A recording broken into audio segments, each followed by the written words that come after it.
these are our lovely panelists. The first one who'll be speaking is Omar. He's from Internews. He'll be speaking in online, so he'll be listening to the laptop. And now we're on a microphone. Okay, and then secondly, we have Habib from Maharat, who'll be talking about how journalists are able to tackle COVID-19 rumors. Then we have Dr. Firas and Asma from Endless Medical Advantage, who again are talking on the same topic, but through the lens of Syrian refugees. Then next we have Elsie from IMC, who'll be talking about how rumor tracking contributes to community health outreach among vulnerable groups. And then on to Yara, previously working for UNICEF, who'll be talking about rumor tracking and how it shapes the national risk communication and community engagement approaches. And then lastly, Renoir, who will talk about the regional impact of COVID-19 rumors in MENA. So essentially, the focus will be on the Lebanon context, specifically vulnerable Lebanese, Syrian refugees, and then a bit about migrant workers as well. So on to Omar now, who's calling in online. Thank you for the intro, Marissa, and thank you everyone for being there. Uh, I didn't hear the whole intro because there was some technical difficulties, but thank you again for being part of this. So, a quick intro for myself. I'm the Global Data Quality Lead. I'm Omar Miksasi, and I work for Internews. And basically, my role is to somehow adapt our methodology and make sure that everything quite fits in a good place when it comes to technicality, even the theoretical part of the methodology and how it evolves. And what we do at Internews is we focus on rumors. And rumors can be, quite broad topic, like there is no clear definition of a rumor. But if you want, maybe Internews definition of a rumor is basically an unverified piece of information at a certain time that might get verified later on in the future. So it has like the timestamp, it has everything and all of these kind of stuff. But with that, I covered 13 countries. But what I want to focus today is basically Lebanon and the methodology that somehow we follow. And during COVID, because that was one of the key focuses at the beginning, was COVID in Lebanon. Uh, Numbers got quite confusing, especially coming from everywhere around the world. Like we're seeing death numbers, we're seeing infection numbers, we're seeing all of these numbers, but somehow it didn't make a lot of sense. It didn't make a lot of sense that, okay, we have a reinfection rate of that, and we have a death rate of that, and we have all of these numbers. So it didn't make a lot of sense. I'm not saying that numbers doesn't provide good quality data, but what we focus on, especially with our methodology, is the qualitative part of that and capturing these rumors. And from these rumors, we somehow segue onto actually building these products to respond to communities. We really don't care, and I really don't care personally if we capture like millions of rumors. That will help us a lot, like with our part, with our donors. That's not the true issue. The true issue is that we want to respond to the communities, and responding to communities is listening to these private groups, listening from the people directly themselves, going into these private spaces that people feel comfortable, and we make them also feel comfortable together, getting this information, responding to them also in a timely way, producing these bulletins, snippet, however you want to call it. So this is somehow, in brief, is our method and why we focus on it in a qualitative way. We don't capture the numbers. Numbers gives me insight. Yes, that's something. It gives me quite beautiful visuals, but it doesn't inform me. So that's somehow the method of that. But maybe if I want to like to give out like multiple examples of what happened and what we actually discovered in Lebanon, because I used to be based in Lebanon and working with the Lebanon team quite closely. That yeah, and I guess everyone knows this, that uh, information and rumor can destroy people's life. And personally, I saw a lot of rumors from the migrant community, from the LGBTQI community, from the Lebanese community, from any community that is out there, just like living in that space, how it got quite escalated, how it moved even population in a quite fast way. Now also we have the cholera. These rumors, these spreading of knowledge and information on social media can be quite harmful. So uh, that's why somehow we're trying to discover more and more, and that's why also a key thing that we focus on is our progressive methodology. The methodology is not set in stone.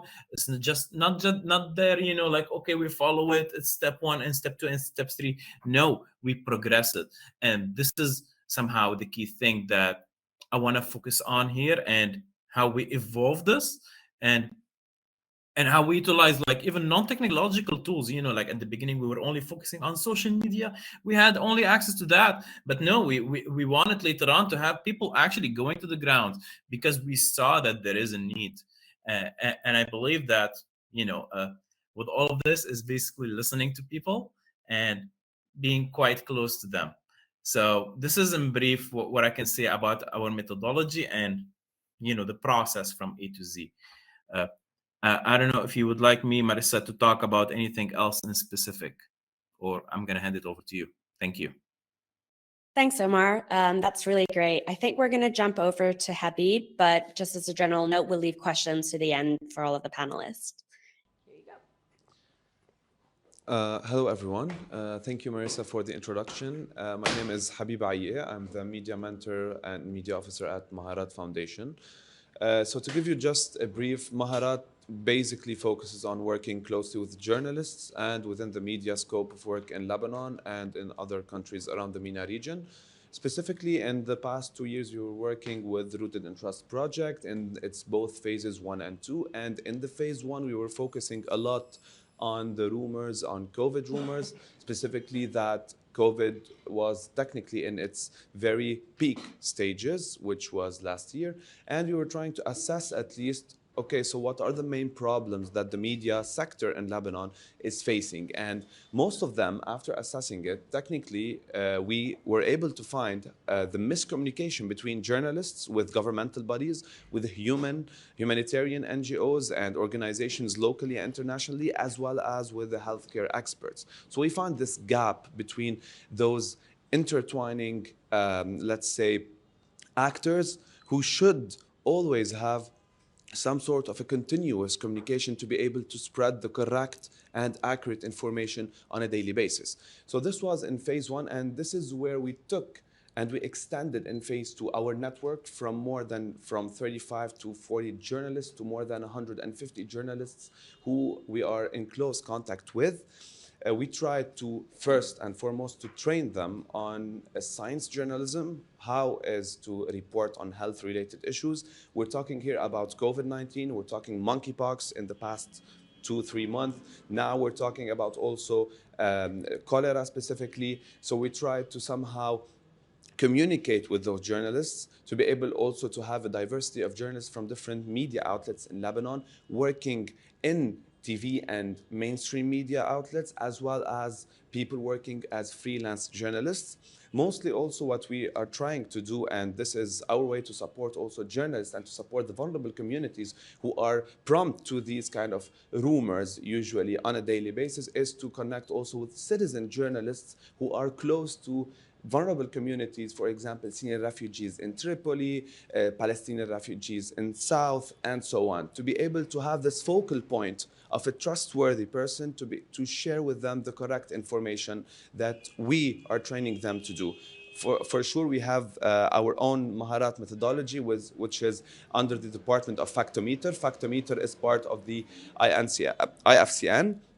And we work closely on fact-checking, rumors fact-checking, political statements as well. And lately, in this health crisis that Lebanon was witnessing, we were working on health reporting and health fact-checking on different types of rumors, misinformation, infodemic, etc.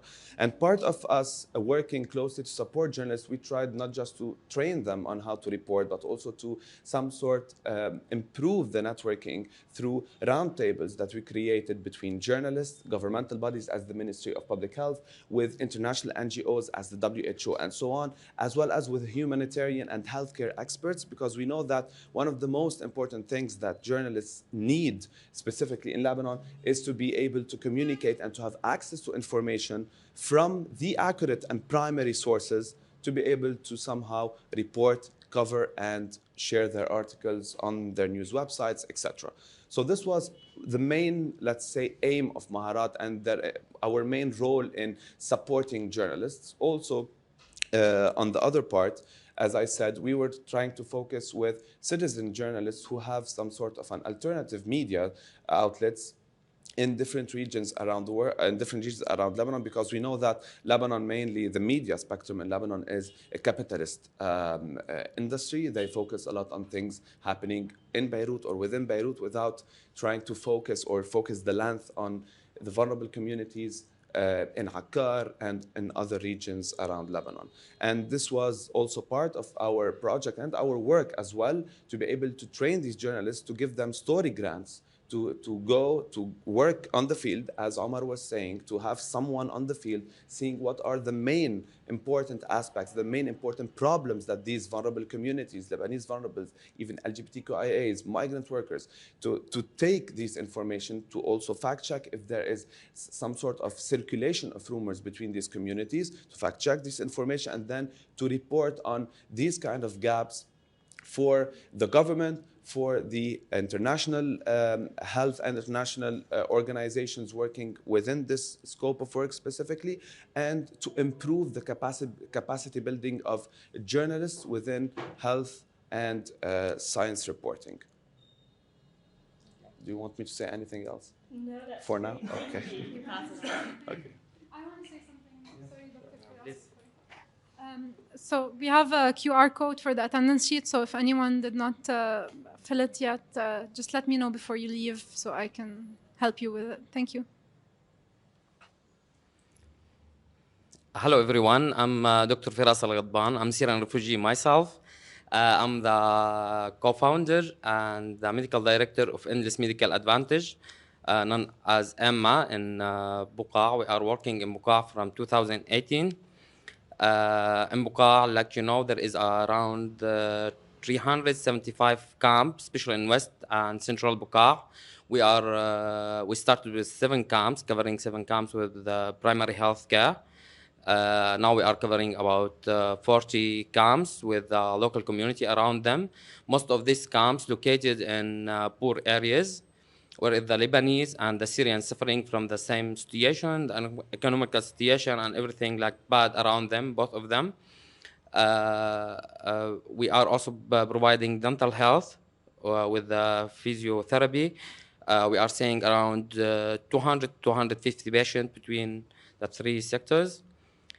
We know, like health workers, we are suffering a lot from the rumors and how the rumors affecting the people and the patient, and how affecting their health and their future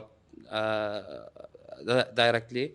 For this, like my colleague Asma will speak more and will speak about our project with Internews. Thank you. Hi, everyone. I'm Asma Patel. I work alongside Dr. Faras as part of Endless Medical Advantage team.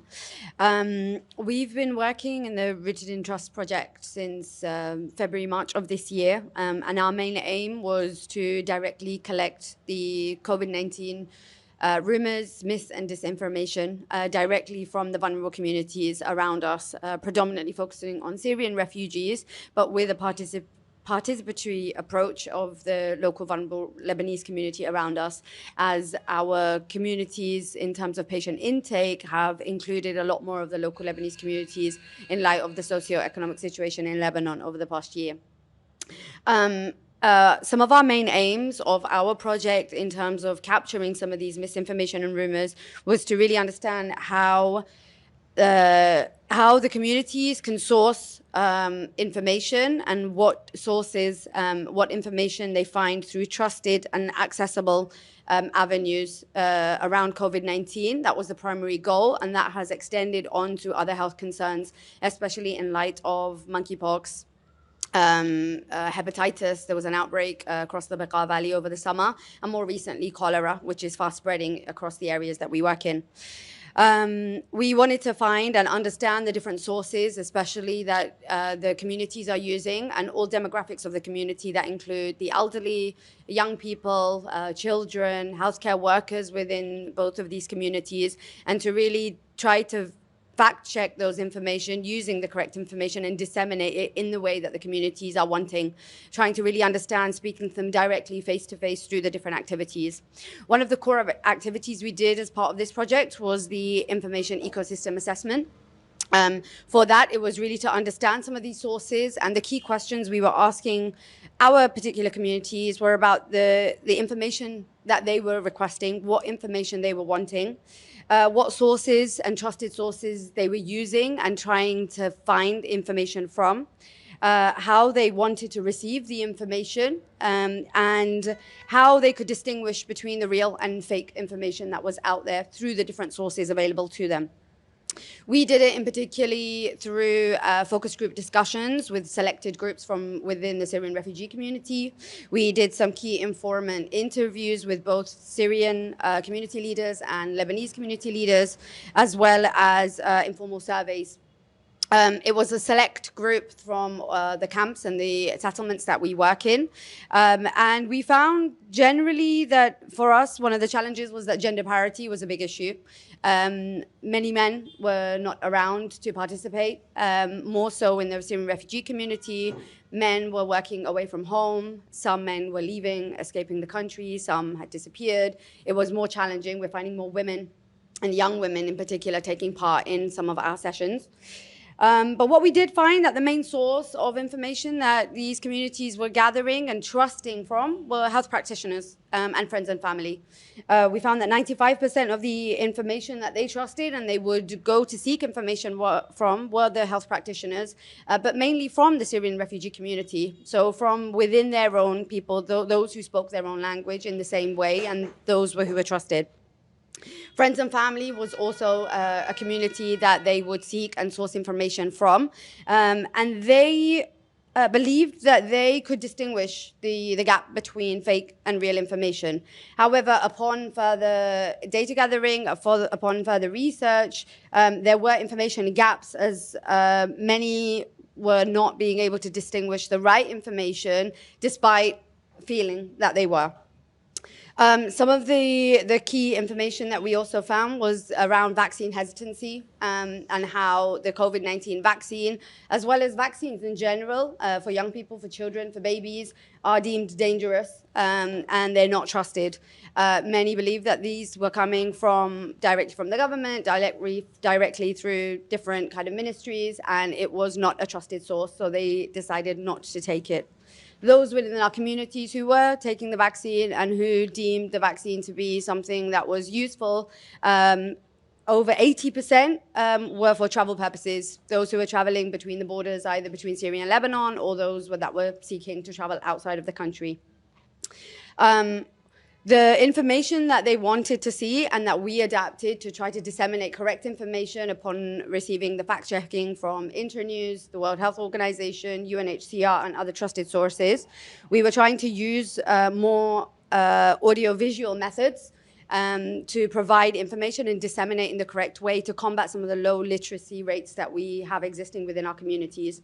Providing some more information through WhatsApp groups, for example, creating audio methods through projectors and sharing those in our listening groups, in the focus group discussions we were running, as well as sharing printed posters and information through our clinical settings and through our community participation events.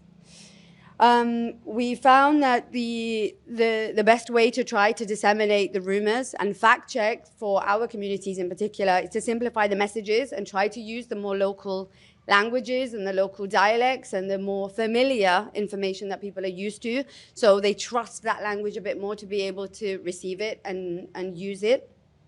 The use of WhatsApp groups and empowering the youth community to directly speak to other participant members of the youth community, and to be a lot more simple, transparent, and clear in the language that we are using.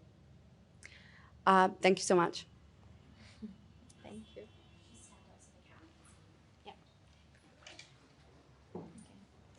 So hi everyone.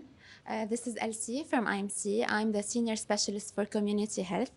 Let me tell you a little bit more about IMC. So IMC has been working in Lebanon since 2006 and specifically in the primary healthcare sector since 2011.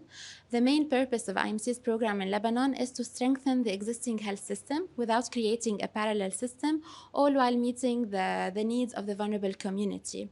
And how we do that? We do that by supporting primary healthcare centers that belong to the network of the Ministry of Public Health, by making the PHC offer subsidized medical services for all vulnerable communities, regardless of their gender, sex, or nationalities, and we do that also for all specialized and general consultations, as well as we provide free acute medication and imagery and lab testing. We also have mental health and gender-based violence case management programs. As a complementary program for the primary health care comes the community health program, which basically relies on recruiting women and men leads in their communities who can help us raise better health awareness in the catchment areas of the centers supported by IMC, as well as refer patients who need a medical service to the PHC. Now, we have around 58 PHCs across Lebanon, in the Bekaa and the south, in Akkar, in Tripoli, and in Beirut, Mount Lebanon. And we have a team of 130 volunteers, and we reach around 10,000 people. So I'm telling you all this data just to show you how big the responsibility was during COVID-19. So the reach that we have is pretty big. We see so many people, and we have a very big global pandemic going on, and we really wanted to strengthen and work on our team of volunteers to do the best response that we could. So it all started when our team of volunteers would tell us that we are so frustrated, we have so many fears, we are afraid of COVID, we do not trust the vaccine. Whenever we are giving our sessions, people are attacking us, they are being so aggressive, either they tell us that there's no COVID-19, either they tell us it's a big disease, why are you even here? We shouldn't be gathering around. So people also had mixed feelings and mixed attitudes around COVID-19 and the vaccine. So we had 130 volunteers demotivated, and we really couldn't, we would understand what they felt because we were all in the same situation. So as actions that we did to, and another thing, we used to also see so many discrimination and marginalization acts for people who actually had the symptoms. People wouldn't speak to them, and some people who were actually wearing some protective the PPEs, the personal protective equipment, they would judge them and say, why are you even doing this? Are you afraid of me? I'm not a virus, etc. So we had it was a very complex situation. So what IMC did is, first of all, we had to tackle the fears of the volunteers themselves, because if we do not have a strong, confident team of volunteers, we wouldn't be able to do our response. So we actually tackled their fears. We had training sessions, in-depth group roundtable discussions to make them understand, to give them evidence about what was really going on, and then to give them conflict resolution and how to manage a crowd with people being so aggressive and so resistant. Also, we had this internal sheet, which is the rumor tracking sheet, where we would collect several rumors from people, because we have community health clubs based on ages. So we speak with adolescents, we speak with children, we speak with adults, we speak with older persons, pregnant and lactating women. So we have so many different clubs that attend a series of sessions, and then they graduate from these clubs. So people were telling us different information, and they were so many, to an extent where we really we needed more help, and we needed to tackle these. So we would have this internal sheet looked at every day. We would compose the evidence or the message that we would want the response to be, and then we would send it out through WhatsApp groups to our network of community health clubs through our volunteers. This was one action. Another one was to to change the session's content and approach. So we wouldn't ask volunteers to come and say, do you know what are the symptoms of COVID-19? Because no one would even listen. We would start the session by asking them, by starting it with a misconception, with a misinformation, or with a rumor that we've heard. And then we would say, what do you think about this rumor? And then they would reply about what they really felt about it, and then so on. So the whole session was all about debunking myths and misconceptions about COVID-19. But also we had the idea of creating another parallel club similar to our approach, which is the COVID-19 club's approach. We would have people gather around 2 to 3 sessions in every week. They would sit together. They would we would talk about their fears, about what they thought, what they heard in the past week, and we would discuss all about COVID-19 and the vaccines for a series of 2 to 3 sessions before they graduate. And when they graduate, they are called COVID-19 champions. And these champions, they have to go again to reach 20 other people, because we knew that 130 volunteers weren't enough for us to raise the awareness that we wanted to. So we needed help from the community. So we thought that we would graduate COVID-19 champions that would in turn go and speak to the children, would speak to their friends at school or in the neighborhood. Adolescents would do the same. Pregnant women would speak to other women about what they've learned in these COVID-19 clubs. So this was one way how rumors tracking helped us design another program, another outlet for our program. We also had this concern for people living in remote areas, because these people do not have media nor social media tools. So they would hear the bad news travels fast. So they would hear the news, but then they wouldn't know what to do about it, because they wouldn't know the answer to it. We've developed so many IEC materials and videos, but if they do not have a TV, how would they even hear what the Ministry of Public Health did, for example, about COVID-19? So we would send out people, we would collaborate with municipalities and identify the remote areas in the region where they didn't really have, people were very vulnerable and living in very bad conditions where they do not have electricity or any media outlet. And we would go and do these in-person sessions with them in order to answer their fears, but also to correct the rumors and misconceptions they've been hearing. And finally, as recommendations from our experience in the past 2 years with the COVID-19 pandemic, I think rumors tracking is something that is a very successful system that needs to be ongoing, not only for COVID, but also for any other health issue. Our colleague from Maharat said, and Omar also, it's something that we've used for cholera now, we've used for hepatitis A, for monkeypox in the past. So it's like a system. It was hard at first in COVID, but now it's really easy. We need to involve primary healthcare centers in rumors tracking, because they receive so many patients during the day, but they do not have the time to channel what they hear from patients. So if only people would sit with a healthcare worker and hear what they've heard during the whole day, they would have so many inputs to put in the rumors tracking.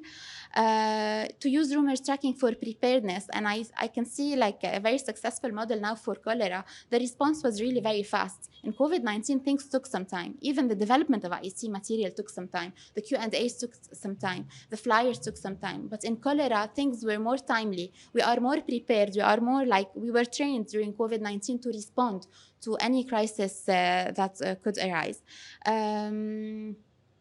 And finally, to strengthen the feedback mechanism. So it's really very important whenever we hear anything, any rumor from anyone, it's really very important to return back to these people, to tell them what we think about what they said, to give them evidence, to hear what they have to say. So keep this two-way communication, not only collect rumors just to put them in an open source database or in an info tracker. And finally, so if we want to reach our goals, we really need to coordinate together, work together with local authorities, with people from different sectors, in order to really contain the situation where rumors can get out of control. Thank you. Thank you, Elsie. Thank you so much. I'll stay seated if there's no problem, okay? My laptop. Okay, shukran. Okay, Allah, ça va, merci. So my name is Yara Al-Moussawi, and I've left UNICEF at 1st of September, and I've joined WHO Afro, the African Regional Office, working on infodemic management. So my two work positions are a bit interconnected, and I will delve more into why do we call it rumor tracking, social listening, and infodemic management, and what's the difference between them, if we can say so. So now I will be talking more about UNICEF's experience in Lebanon on rumor tracking, social listening, and how we use it for the RCCE element, meaning the response and risk communication and community engagement throughout the COVID-19 response. And more especially focus on what we call the community info tracker. And I'm very happy that I am following what Elsie has mentioned, because in a way it complements what she has mentioned, the challenges, the recommendations. So in December 2020, we needed the Ministry of Public Health asked the UN agencies and the big organizations that we need to put a response plan for COVID-19. So for this, we need to start with social data. And how do we get the social data? We needed to conduct social listening. At that time, December 2020, people were anxious. We didn't know clearly what COVID-19 is and what should our response be. So we started with something called the online social listening. At UNICEF, we started a tool, a very simple tool, that is the online social listening using CrowdTangle, using TalkWalker, just to collect what the people were talking about COVID-19, what Tony Khalifa's program was saying when he was hosting the doctors, and what this doctor from the US is saying about ivermectin. So we were collecting all of this and sharing this with the INGOs, local NGOs on a weekly basis. And from there, we were able, as Elsie mentioned, and as everyone has mentioned, we were able to design very simplified messages, an updated one, because we knew what people were asking about. And we knew we shouldn't focus now only on, does COVID really exist? No, we should take it a bit further and ask, is Moderna really working? Is AstraZeneca vaccine hesitancy really valid, yes or no? So we were taking it a bit forward. And the main objective of us, of what we were doing, is to really have some sort of updated, flexible, and very rapid response to the queries of people. Because rumors is not only misinformation and disinformation, but rumors also portrays the information voids. So people were asking questions, very valid questions. They were not asking that if I put on the mask, I will die from a surplus of CO2. No, they were asking, when should I take my second dose? If I've took my first dose as Pfizer, can I take my second dose as AstraZeneca, and vice versa? So there was very valid questions that we needed to answer it. And this really helped us in designing the material, like we mentioned. It helped us design the flyers, the Q&A, the messages, the videos that you're still seeing now maybe on NBN and all of these animated videos. And we took it a bit forward and we included more of the community for development component. How? We were able to focus on offline social listening. So we created something called the Community Info Tracker. The Community Info Tracker is something that is very basic. It's a website, it's a platform that collects from the RCCE organizations like IMC, ANERA, Lebanese Red Cross, the University of Balamand, what are the rumors that they are collecting on a weekly basis in one unified platform. And from these collected rumors, we were also able to continue on developing the ISC material, the educational material, to develop the information products. And this was really helpful. Why? Because we were not only relying on CrowdTangle, TalkWalker, Spike, if we can say so, ears from the WHO colleagues, but also we were taking the information from the communities themselves, from Tripoli, from Muzea, from Jneh. So we were taking the right information at the right time. And this was really useful for us because we were updating every material. And we were updating the Q&A. We were updating all of our messages. And to be very frank, and this is something that I need to acknowledge, the collaboration with the Ministry of Public Health. I know that public institutions at some times can really suffer from bureaucracy. But our collaboration as UNICEF at that time with the Ministry of Public Health has been phenomenal because we were in an emergency setting. People were getting to know what's happening with COVID-19 altogether. We didn't have the whole information about the status of COVID-19. Some of them were sharing the CDC recommendations. Some of them were sharing the WHO recommendations. But at the end of it, our only reference was the Ministry of Public Health, and they have taken a very pivotal and impactful role in being the reference, and also really supporting in the production of material. So we delivered Q&As. We updated trainings on a weekly basis for all of the NGOs and the local grassroots organizations. We produced a new and external updated material. And these are some examples, and I won't showcase them, but what we also relied on in the community info tracker is that we initiated the feedback mechanism. So whenever queries and questions they were asked by the communities, the feedback was provided. And this is why I was saying that having the Ministry of Public Health as a reference was incredible, because I used to, let's say, put the feedback. So I didn't need to go to CDC, to, let's say, to another organization, what the European Union is saying. But my reference was the Ministry of Public Health, who was updating the Q&A, who was providing me with the right recommendations. And I was able to feedback to the organizations like IMC, ANERA, everyone. And they were able to use it, and they were able to disseminate it to their communities. And there's a bit of challenges, and I will delve more into it, of course. And also there's another tool that we use as UNICEF. It's called the U-Report. U-Report is like a question and answer. We also use it especially to reach out to the youth. And this was used by WhatsApp and Facebook Messenger. So we used to ask them, what are your thoughts about COVID-19? Do you agree on this misinformation, these kind of specific questions, which were fed by our rumor collection. So the main challenges that we face is that, yes, we provided feedback mechanism, but we needed to make sure like the information is being taken, is being retrieved, is being received by the communities.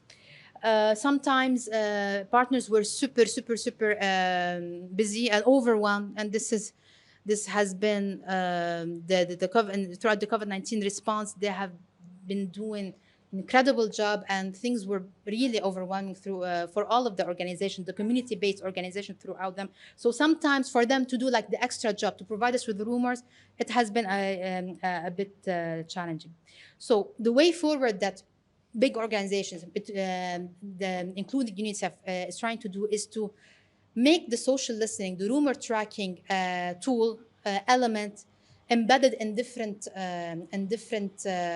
departments and in different sections, not only in health sections, not only in the C4D, communication for development or social behavior change, but also to include it if possible. And these are initial thoughts in child protection and education, to really understand what people are asking, what are the right questions that are being asked, what are the information voids, and then to try to get back to them.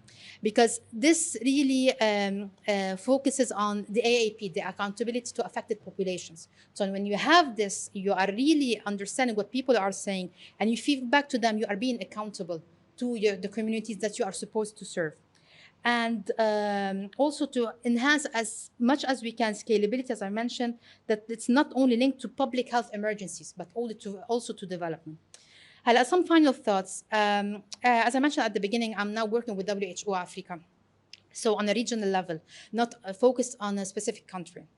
What I can say, what I have realized, that contexts are different. Now we're getting this information that people can contract monkeypox because they are disrespectful to the elderly. Ebola, because now there's a big outbreak of Ebola in Uganda, that Ebola targets the Muslim community. Why? Because if someone dies from Ebola, you cannot give him a Muslim tradition funeral.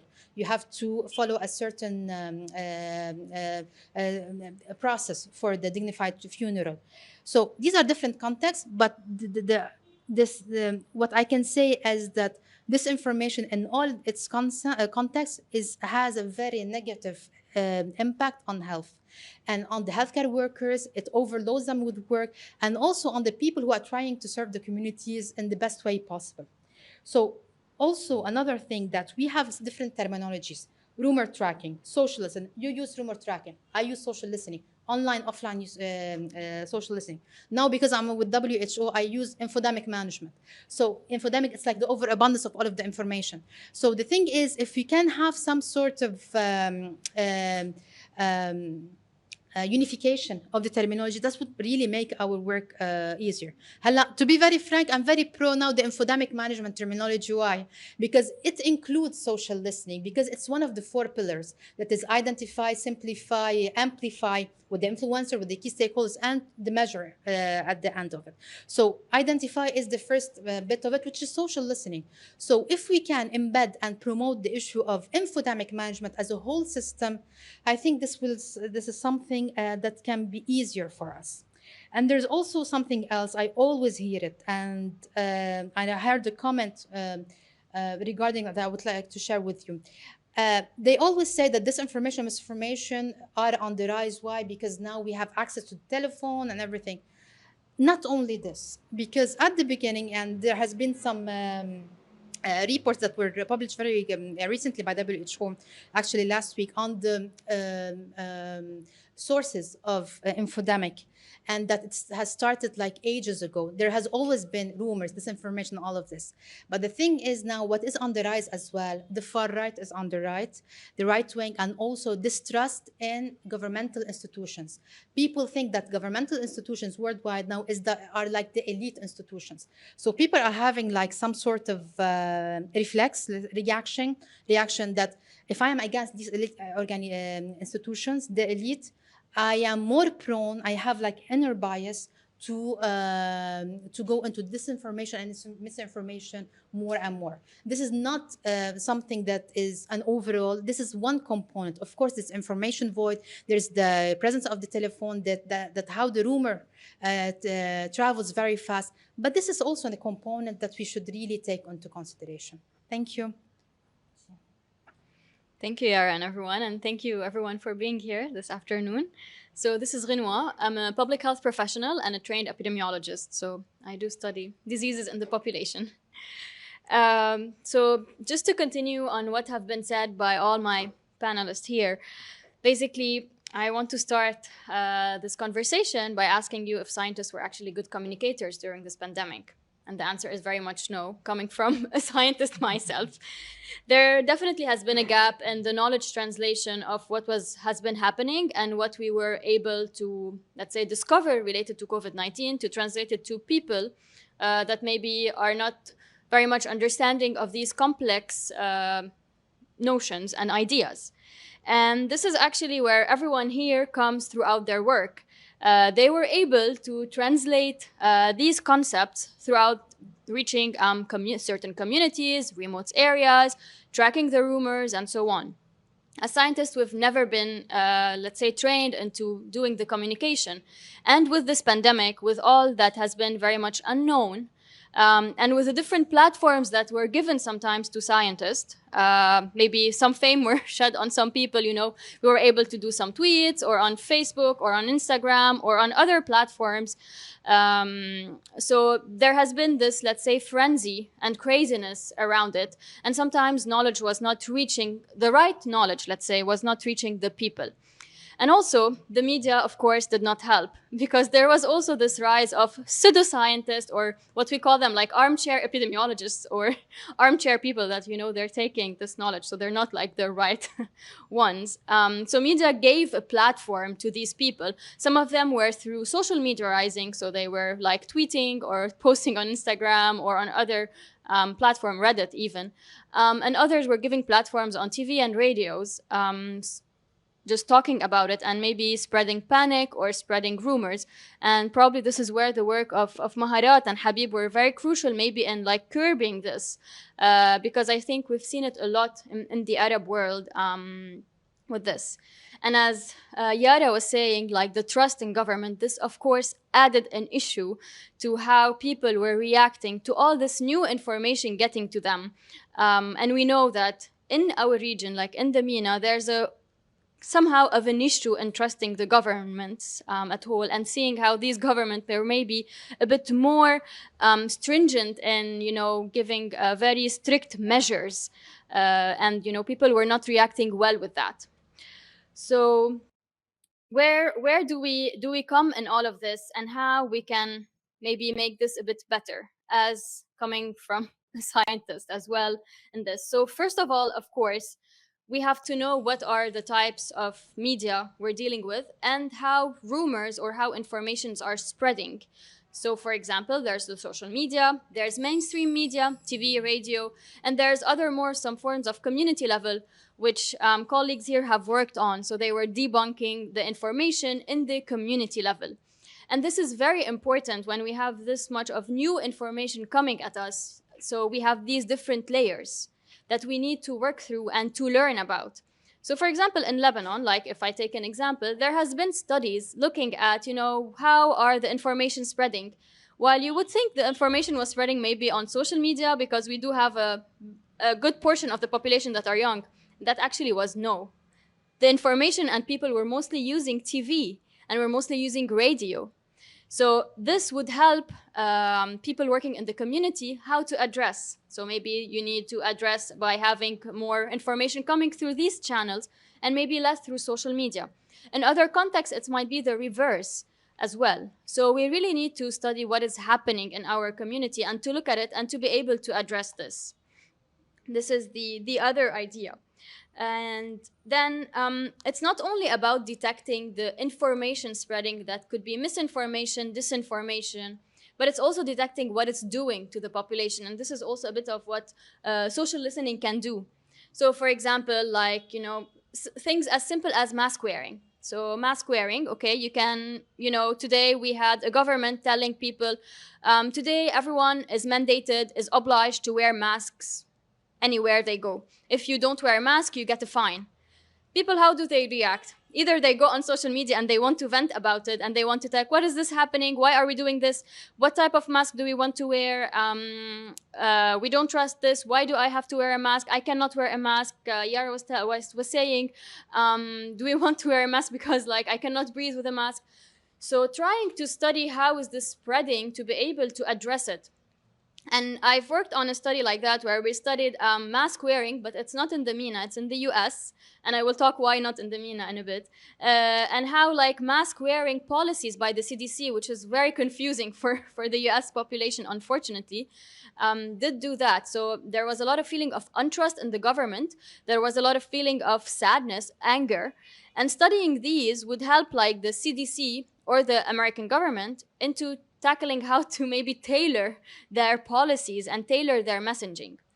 Coming to the MENA and the problematics and studying, let's say the sentiments or the feelings that are spreading in the rumor, it's very hard to study it on the social media. Why is that from a scientific perspective? Because we are tweeting, we are communicating in different languages. We're not communicating only in English or Arabic or French. There are other even languages that are very particular to certain regions and to certain tribes. So this is very difficult to study and very difficult to look at. If you want to do it, we would be only taking a very, very small population level that are doing this. And as well, unfortunately, given that science is not very well funded here, so to be able to create the tool to study, let's say, rumor tracking or rumor spreading and what is this doing and the conversations that are happening on, let's say, more social media, it's very hard to do it here because we just don't have the fund to be able to create this tool to maybe detect in these Arabic or languages. There have been some trials, but it's not the perfect, let's say, representation.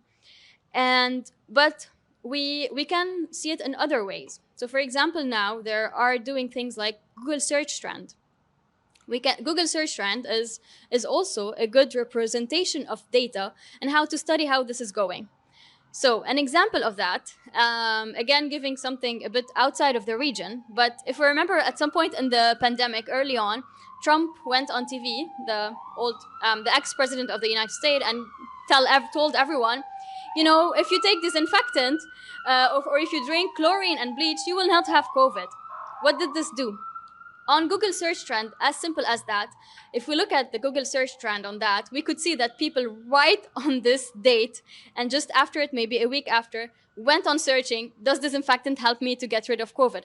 Does a bleach help me to get rid of COVID? If I drink bleach, and you could look at that and like you could see the peak rising for these search trends. So if we can do this on the Arab region, and I did study a bit that, and I looked at it. So for example, more recently on monkeypox or on COVID-19 vaccination, like right when we see a rumor happening, so for example, when we had just maybe a year ago, when we had the vaccination being mandated through all over the world, actually, if you look at it here, and we had some rumors coming up like, if you take this vaccine, you will die, or you will have, we don't know what sort of disease you will have, or having rashes, or so on. You could see actually this Google search trend increasing within the certain population. And what it could tell you about the search trend is that it's very much related to a country. So it's a bit easier to study than maybe social media. And then you could see a bit more the quick reaction of people, because probably at least the ones of us who are connected and have connection, the first reaction is when we hear something is like, we do ask Google about it. So this is actually somehow being a bit more used now, at least in the scientific field, that we can actually use that as a method to be able to detect behavior in a way, and thus inform policy, evidence, and how we can actually help in health communication. Other than that, like now, for example, cholera recently, like cholera is very somehow new to the region here, like Syria, Iraq, and Lebanon. Now we have the outbreak spreading. Just when the outbreak was spreading, you could see cholera being more searched and people trying to find out more about it. Maybe looking at cholera a year ago, no one would search about it. So this could also tell you what is happening. And I think it's also complement the social listening work that you need to do right before things happen to be able to prepare for it on a more of a community level.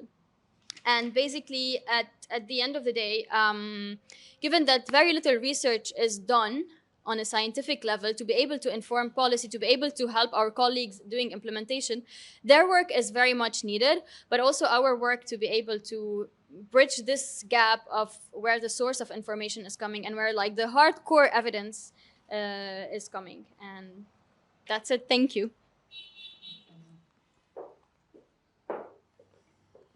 Lovely. Thank you so much to our panelists for sharing your work and your stories and your experiences. I think now we want to open it up to the floor.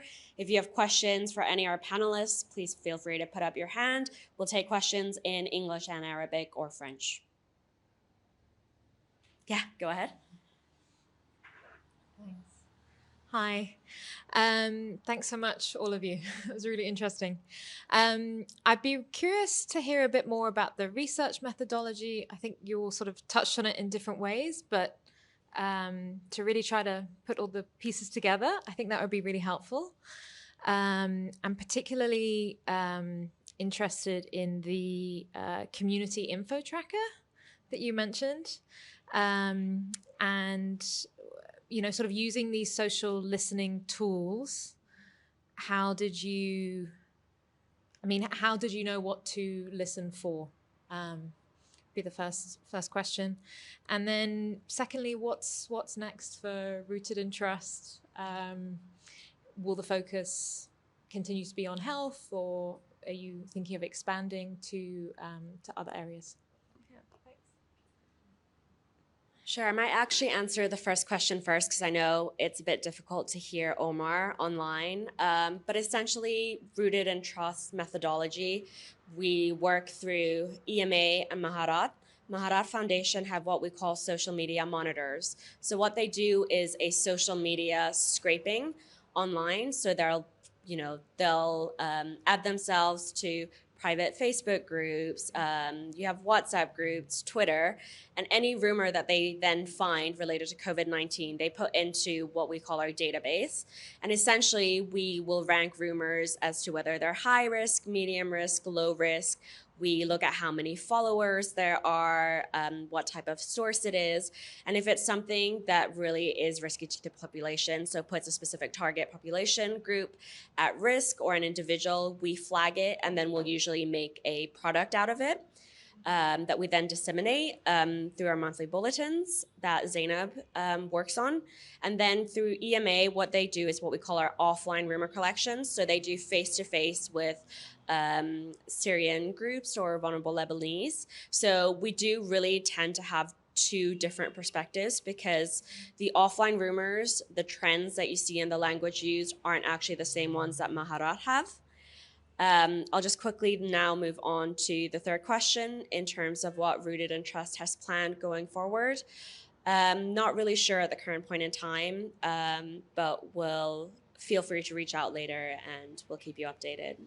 But I'll pass it on to you about the info tracker. Thank you so much. Regarding the info tracker, thank you so much for this question because it evolved. What happened is that I was working with the external comms team at the beginning when the COVID-19 response started, and they needed someone to work on emergency.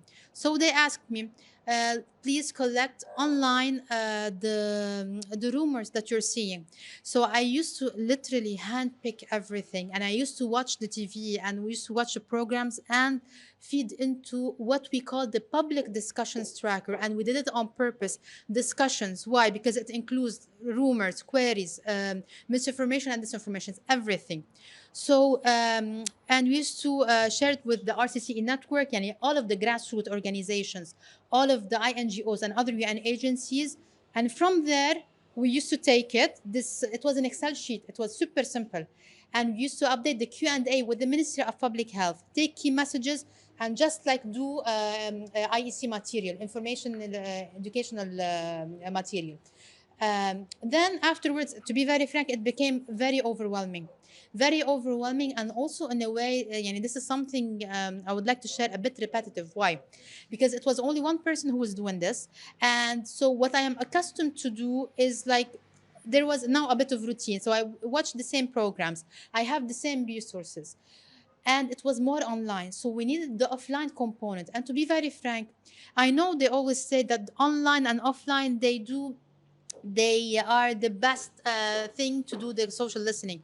But to be very frank, the offline social listening is much richer than the online social listening. So when we went to the second part, which is the community info tracker, which is a very simple platform, a website where the partners, the RCCE partner, used to go and just list the rumors, the offline ones that they are getting from the communities, into a template that looks like the community info tracker. Then I would do like a quality control, and afterwards we would do like the data entry. So it took a bit of time, but to be very frank, the time we spent there, it saved us a lot of time afterwards in simplifying the Q&A and updating it and doing the IEC material. And there's something also that I wanted to share, and how did we collect the rumors online. So a lot of people now, also from my experience as using the Spike program, which is like a payable program, and it's much more advanced one than CrowdTangle, and also then to TalkWalker, to be very frank. But the thing is, we have a lot of repetition in the hashtags. So we used to put COVID-19 hashtag, COVID-19 vaccine. Okay, and afterwards, it's a repetition. So what we used to do is whatever we used to get from offline, let's say AstraZeneca, Moderna third jab, we used to input it into the online social listening. So to be very frank, the offline used to feed into the online, and then we would get the complementarity of results. Thank you. Okay, I'm really sorry, but apparently there's been a scheduling issue. We were meant to have 90 minutes, but we're up for time now because somebody else is coming into the room. So if you do have any questions, please feel free to reach out to our panelists